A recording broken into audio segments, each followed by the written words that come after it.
Okay, I think I'll start now. Uh, and if people drift in a little bit while we're going, that's absolutely fine. So first, welcome to this Ask Me Anything session for the MST in coaching with us at Professional Continuing Education. I'll introduce myself. My name is Dr. James Underwood. I'm actually the academic director for coaching, and that means I oversee all our coaching qualifications, the master's, the certificate, the diploma that's coming back online, the apprenticeship, and our short courses. There's also a very important colleague. She's not with us today, but you will get to know her as things progress, who's Dr. Andrea Giraldez Hayes, who's the course leader for the Masters in Coaching specifically. And we also have, actually, I'll bring in colleagues where as the questions go through rather than try and do a big introduction right now. So the session is an informal opportunity to ask questions about the course. We won't have a PowerPoint slide or a presentation today. It's just an opportunity to ask questions about the course, the process of applying the student experience. It's being recorded. It will be used on PACE websites and social media channels, so please be aware of that as you're in this meeting. And please leave questions through the Q&A function. That way you can ask questions live while I'm talking. Actually, I will introduce the panelists now. So I'm going to first introduce Christina. And Christina, if you could say a quick hello, she's our student representative today, but if you could say a minute about yourself, that would be great. Absolutely. So hi, everyone, and welcome. I am indeed a student representative of the second cohort of Masters in Coaching here at the University of Cambridge. And I'm an international education consultant and a certified coach. And I've been working with families from all around the world for the last 15 years, guiding them through university and school admissions and coaching students to get into those best schools and universities of the world. Thank you very much. And Vanessa, if you could introduce yourself. Okay. Yes, welcome everyone. My name is Vanessa Chiliemi and I'm Head of Academic Centre Administration at PACE. I look after a portfolio of courses, and within the courses, I look after the administration side of things. I have the MSc in coaching in my portfolio. So please do ask any questions you have on the Q&As, and I will be monitoring those and will be answering them as we go. Thank you so much. So what I'm going to do is I'm going to take a few questions that have been sent in advance, and I'll give some answers to those. I'll also use them to explain a little bit about the course as we go, and then hopefully that will give you a chance to think, to put some questions in the Q&A, and then once I finish with those questions, those handful of questions that have been sent in advance, then I'll start responding, and Christina and Vanessa and I will all start responding to the questions you put in the Q&A. So the first set of questions, I'm actually going to bundle these a little bit, but the first set of questions involve questions about the structure of the course. So we've got a question about what's the timetable, what's the schedule for the year, whether you do the course full time or alongside work, and also a question about the intake size. So I'll use those three questions, put them together, and give a bit of an explanation of the course. So the Masters in Study is a part-time degree taken by professionals. It is only a part-time degree and must be taken part-time. Now, that is our mission at Professional and Continuing Education. We run part-time and professional qualifications, and we've been doing it for something like 130 years now. So we're very experienced and we have very high success rates at it. So the structure of the course is part-time. Now, within that, the structure of all MSTs taught at Cambridge is based around online learning and residentials. The residentials are actually, the dates for them are advertised already on the front-facing web pages, and you must attend those residentials. They're absolutely vital for content delivery of the course. Okay, so they will be 3 residentials in each academic year for you, and they last for 1 week each. So you apply for the course, make sure you go to the webpage, make sure you look at the dates of those residentials, make sure you make yourself available for next year and the year in advance. They're fundamental. Beyond that, of course, there is other learning, online learning, which can include live online sessions, online tutorials with your course director and in your second year with your thesis supervisor, and also online self-study through our vast online library and the other resources we put on what we call the VLE, the virtual learning environment. So that's how the course is structured. It's a part-time course with residentials and online learning. It's a small degree, and it will be a small degree. We would never recruit more than 25 to it, and we typically aim for a class size of between about 10 and 15 at the moment, and that's fine. We're happy with that because it gives you a very bespoke, very personal qualification. So that's my outline answer to the questions about the course structure that have been sent in advance. Now, I'm going to bring Christina in a bit. Don't worry, you won't just hear my voice the whole time. There's then several questions about the background to joining this course. And that's because coaching is a complex field.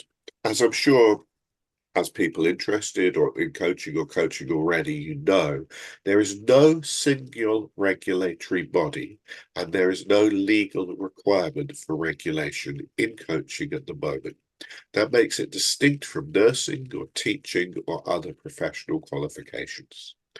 So, can you apply if your qualifications don't quite match what's put on the website? What puts on the website is the initial coaching qualification at level 4 or above and 3 years of coaching experience. The answer is yes, you can apply. Cambridge applications are a competitive process, and being able to apply and getting a place are not the same. But if you put together a strong statement explaining why your years of coaching experience, but without formal qualification, or you're coaching within a job which doesn't exactly have the title of coaching, would fulfill our criteria, we will read very carefully and we will consider it thoughtfully. On the other hand, it may be that you're on a longer journey. And if you're on a longer journey, what you might want to do is take one of our initial qualifications first. We do have a PG certificate, a UG certificate in coaching, which is accredited by the Association of Coaching, which can be used with other evidence, if you have such, to get regulation with the ICF as well. Registration with the ICF, sorry. And therefore, it may be you go, actually, I'm going to see this as a 3-year process. I'm going to do the certificate. And then once I've got that and a further year of working as a coach and coaching in my professional role, I'll apply for the master's. So there's a map you can work through. And I'm very, very happy. And my colleagues, Dr. Gerardus Hayes, who leads the PG coaching postgraduate, I shouldn't use your acronyms, and Dr. Winnie Pui, who leads the undergraduate UG coaching, would be happy to have those conversations as well.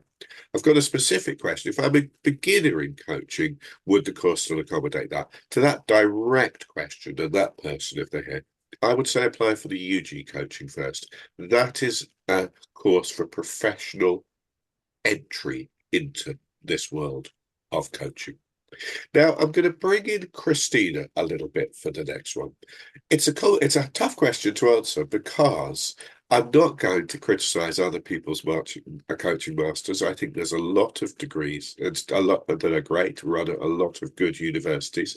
I think the coaching boom, as it's been called in the popular press, is an important thing. And I think there's good, ethical, well-written courses emerging across the university sector right now. But I suppose there's a question here. What makes our MST in coaching distinctive? I'm not going to try and compare it to every degree because I haven't been on every degree or taught on every degree. But what I'm going to do is bring in Christina now to say, what makes it positive, what she's enjoyed or embraced from the course. So I'll pass over to Christina now, and please feel free to write questions while Christina is talking.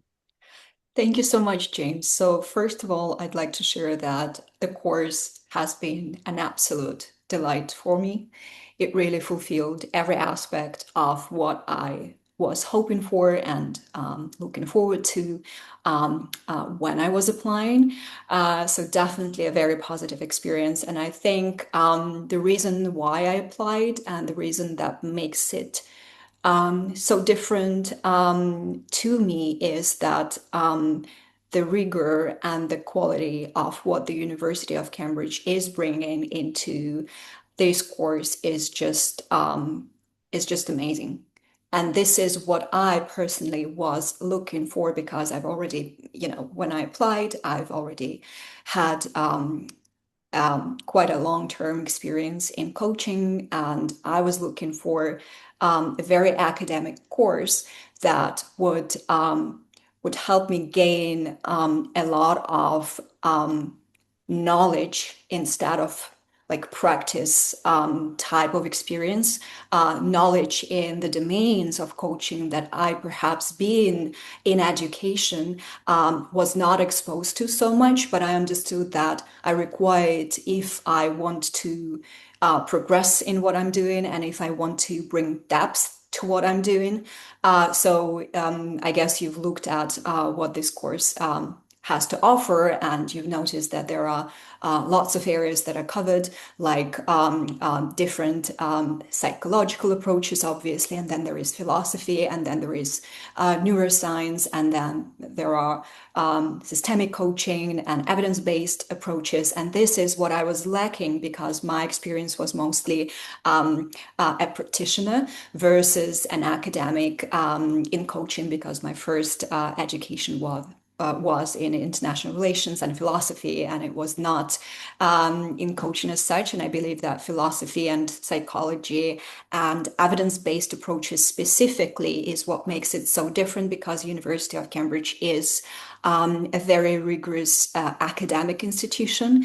And so if you are into getting to know, perhaps into studying your research, right, or thinking about publishing your papers, the University of Cambridge course, this course will give you a very deep understanding and also hands-on experience as of like, how do I approach it and how do I do it correctly so that my work is recognized by peers, and the research you're thinking of can be perhaps published. So I think this is a very specific thing that this course will be given you if you are to compare it to anything else that's on the market that you might be considering. Thank you very much. Vanessa, before we move on to the Q&A questions, is there any further points you would like to jump in on any of those initial questions that were from the spreadsheet? I don't think you covered it very well, so no, nothing from me. Thank you very much. In that case, we'll jump to the Q&A. Vanessa and Christina, I'll give you a few seconds with each one to jump in if you wish before I do. I've got some thoughts in response to. The first one is, does the qualification contribute to PCC accreditation? Shall I jump in with that one? Yeah. Okay. So the simple answer is simply taking the degree does not. Okay. And the reason why, if you look at the accreditation, I'm going to talk about all the accrediting bodies because I don't want to answer a question about the ICF and the ACC separately. Let's treat them all as one. They have requirements for registration. Their requirements are typically not a master's, and they also have different levels of registration, in which case all of them do not require a master's, depending on the registration you're joining at. Take the AC's terms from master coach to associate fellow, or I think I've got those terms right. There's so many of them, it's a little bit of an alphabet soup, as I'm sure you know. So the answer is it can contribute to evidence alongside your years of professional experience, references, and other things. But simply taking this qualification does not register you.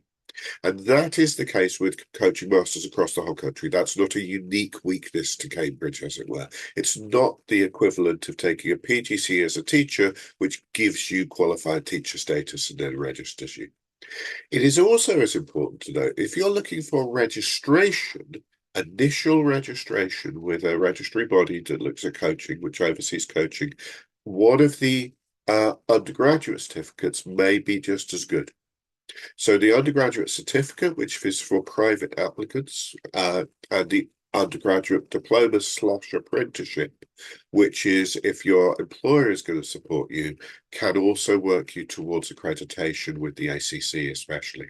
Okay. So if that's what you're looking for, my advice would be to go back to the association, the one you particularly wish to register with, go back to it, look at their requirements precisely and map this out. You're very welcome, and many a student and a fellow professional has done a longer journey with us through the world of coaching by taking our undergraduate, then moving on to the masters. They're not links, and I'm going to answer first, but then I'm going to bring Christina in a little bit with this one. Is there a practical element to the course, or is it just academic? I want you to think of it in this way. This is for coaches who have 3 years of experience. So I'm going to, again, contrast it a little bit with our undergraduate certificate. On our undergraduate certificate, you spend a whole day more in the first term practicing coaching conversations, role-playing effectively. And that's really important for those introductory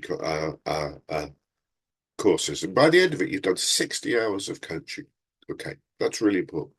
We're expecting the people who apply for this course to already have a few hundred hours and maybe much more experience of coaching. So we don't set up role play days and things like that. That exists on our undergraduate certificates. If you're looking at this for learning the skills, I would redirect you to undergraduate. If you're looking at this because you are an experienced coach and you're like, many people, nurses, teachers, police I've worked with over the years, you're like, I know this profession. I've kind of mastered this profession now. I really, really understand it. I want to understand it in the deeper academic, theoretical sense. I want to unpack the practice. I want to understand the psychology and the philosophy below it. Then this course is for you. So a master's degree is very much an academic course, an exciting, interesting academic course, but it is for those people who want to go deeper and explore further this profession they already do. So what I would say to the next question, therefore, I'm going to jump and then jump back to that one, is it's never going to be pitched too low. It may, for some of you, depending on your professional context and where you're starting out on your coaching professional journey, be too high. So if I was a young teacher or a young nurse, I wouldn't want to do a master's in education or a master's in healthcare the very first year I'm in post. And same with a coach. It's not going to be too low for anyone because it's a very self-directed course. The heart of this course is an original piece of research, which ideally is of publishable standard and can actually influence the global conversational coaching. So it is a very high-level course, and it will challenge you in a positive and supported way.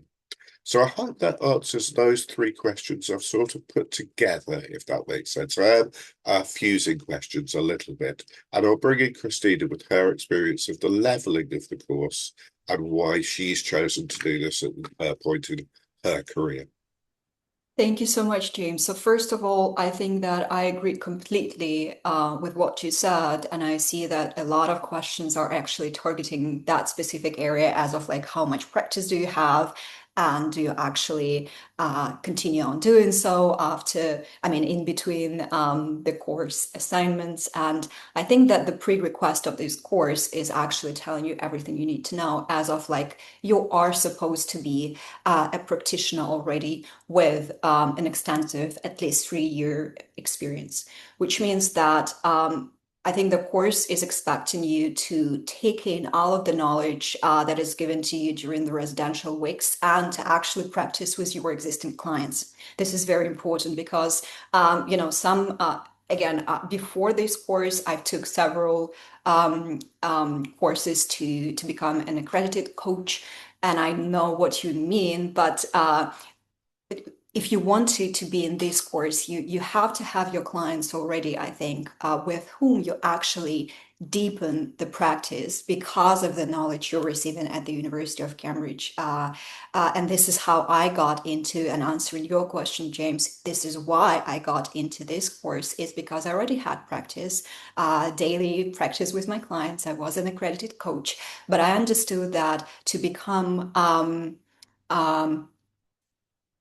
even a better expert in coaching, I need to dive into the academic knowledge of things, which includes, again, I want to really focus on it, research, peer-reviewed research, academic papers, and real research going on in coaching. I think this is very important because, James, you started with it, is that coaching is such an unregulated profession still, and we've spent a lot of time on the course discussing it, and it seems like everyone has their own opinion on on this. This is quite funny, and this is exactly why I think to be an expert in coaching, you need to understand what's going on in this profession, like what is the research out there. Because what I've noticed, just looking at myself and at my cohort, sometimes we were like, oh,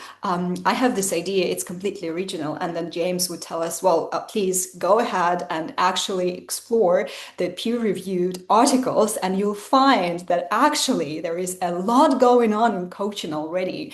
So I think this is very crucial. This is a significant, like, this opened my eyes significantly, as of like coaching does have a lot already. A lot of people before you have done a lot of research, and coaching is, yes, it is young, but still there is a lot of things done already. And I think none of other like practice-based courses or accreditations will give you that knowledge.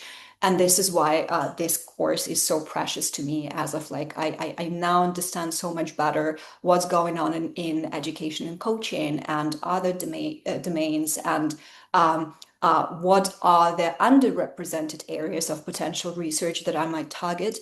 And this is what this course is doing. It's definitely not to practice role model plays that you are doing within certificates, because the prerequisite of this course is that you've been doing it for a significant amount of time already, and now you want to deepen your knowledge, your existing knowledge, to use it with your existing clients. Yeah. Thank you very, very much. I'm going to answer one of the questions that's quite quick, and then I'm going to bundle three together. By the way, at the end, if you feel I've missed any by the way I'm approaching it, do tell me. So the very practical one is, are there specific days prescribed for the Turnley online sessions and tutorials?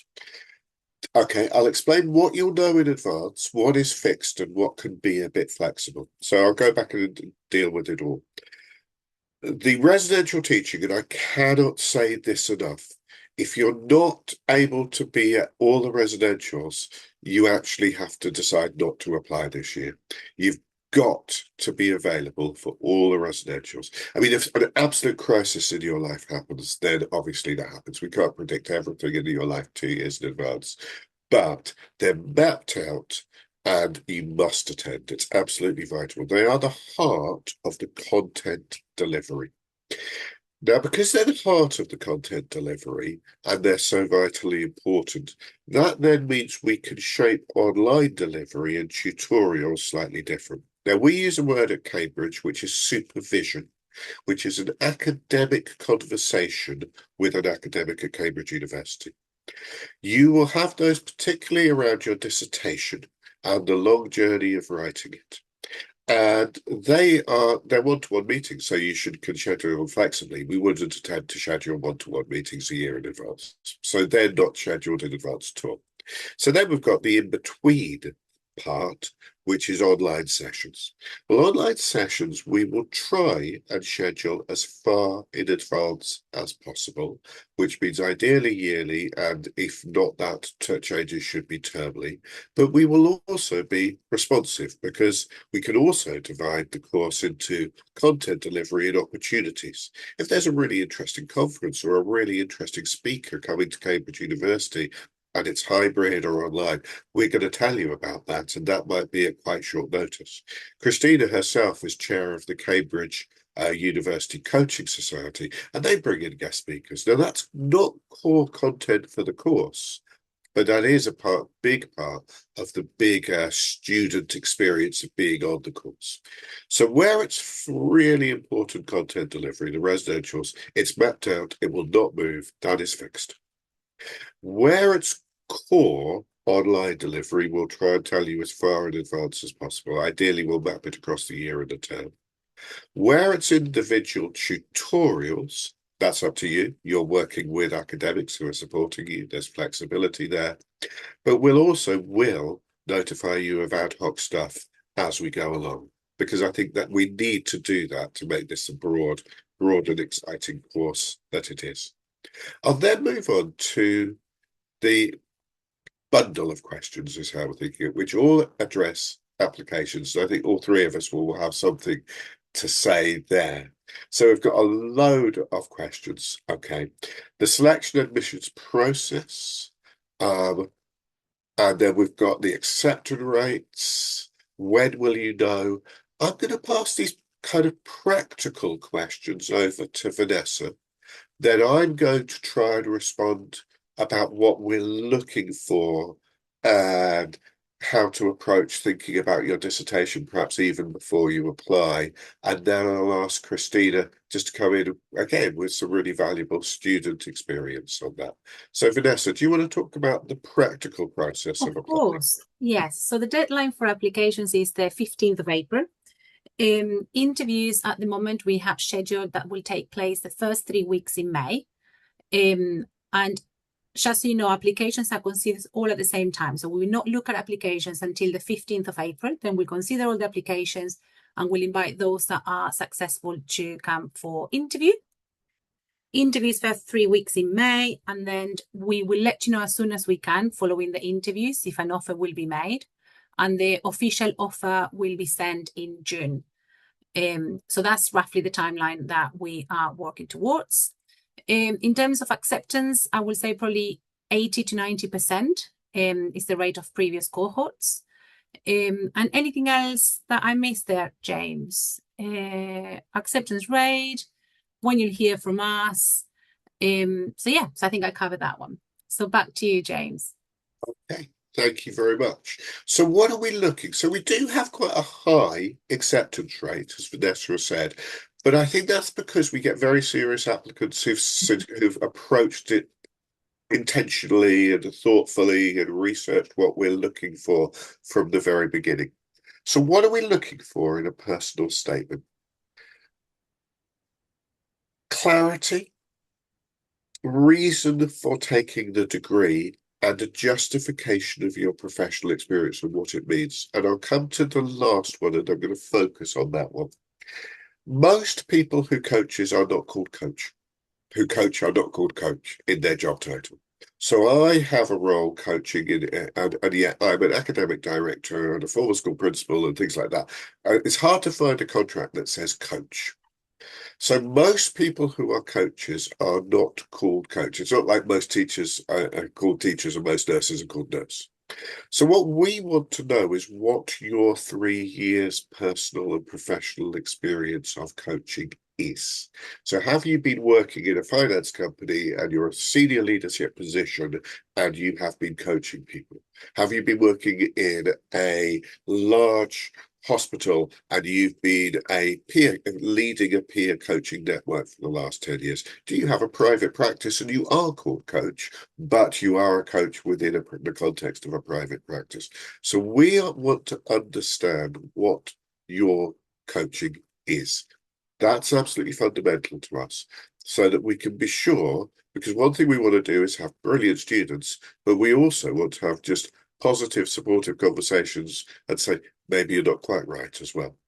Now, you're very welcome to talk to us prior to application and go, send us an email. This is my background. Does this seem to fit? We'll give you some advice. So we won't look at your personal statement because that would be impossible to do for students.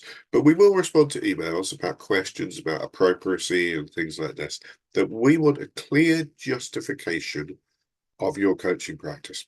Now, most of the time, most applicants do have an initial level 4 or level 5 coaching qualification.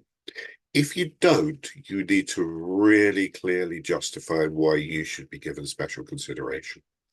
And that's the one moment where I might, if you send me an email, I'd also very happy to start a conversation, say, have you looked at your long career journey?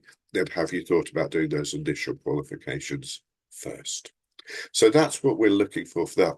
As for the dissertation, I think that you don't need to come with your dissertation in mind because it will emerge and it will shift. But also it's interesting, isn't it? I mean, if you're excited and thinking about taking the masters, what are you going to write about? What is that research going to be on? And it's almost certainly going to be on some aspect of your current professional practice. So you probably do have an idea.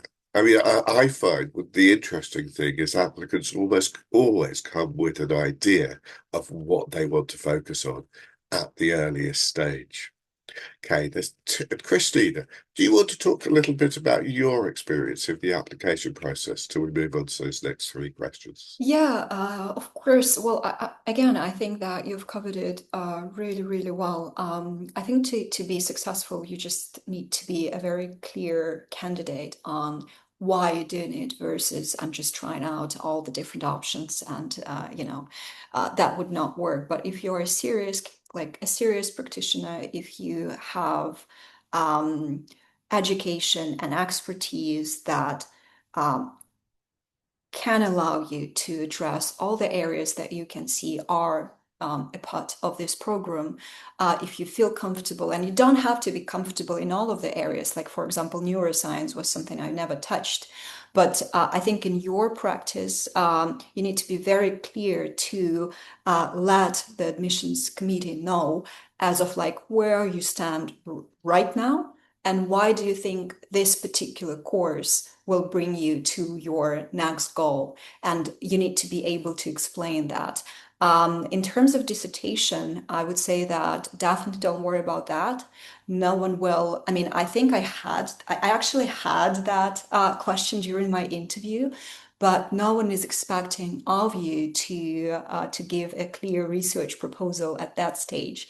And I did indeed come with an idea, but because of all the great people I met and the knowledge that I received during the course, that has actually deepened so much. And the dissertation I'm working on right now is in that area I wanted to target, but it evolved so much during all the units we've covered, because again, I think I didn't mention it, but the University of Cambridge rigor, it's not only about the brand, it's really about the people who are teaching you and all the experts and professionals who are so wonderful in what they're doing. So their passion and their knowledge have helped me um, to make my dissertation stand out and evolve. And this all was possible because of the units I covered.